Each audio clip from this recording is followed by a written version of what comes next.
It's said to be one of the saddest and happiest days when your child goes off to their first day of kindergarten. Understandably, it's hard to release your child into someone else's care at such a young age.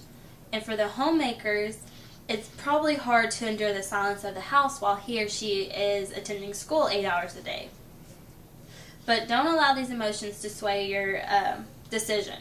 You should keep your child in public schooling so that they are introduced to all the social aspects of life, but you can stay actively involved into their education so you can feel more in control and you can instill your morals to parallel what they're being taught. There is a mentality that homeschool educators and public school educators take against one another called us versus them. And this creates a lot of tension between parents and students, usually having a negative outcome. Instead, exchanging ideas and understandings and creating a relationship with your child's teacher helps both of you work together to bring out all the potential in your student. And in public schooling, you know what to expect in terms of extracurricular activities and what your child is learning in schools, because they have to adhere to regulations and meet certain expectations. If you prefer your child's education to be secular, public schooling doesn't introduce theological or religious ideas into their studies. But if it is your faith that you're worried your child is going to lose sight of, then religious private schools would be a really good alternative. And although they're pretty costly, they will instill your beliefs and morals into your child while still allowing them to interact daily with peers. And if you can't afford the private tuition, many public schools pretty much reap the same benefits and just seem more practical. You can obtain a lot of information about your public ISD or your local ISD through a realtor or online.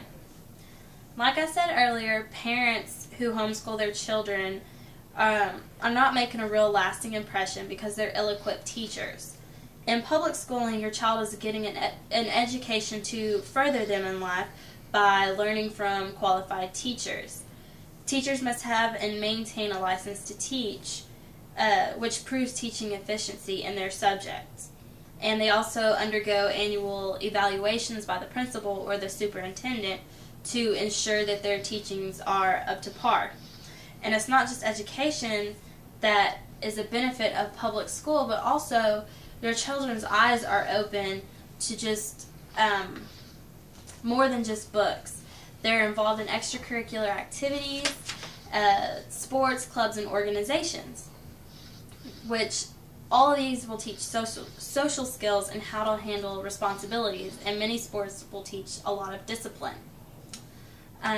They also develop a way of thinking to where they are focused and forced to make their own decisions based on their personal development of thinking.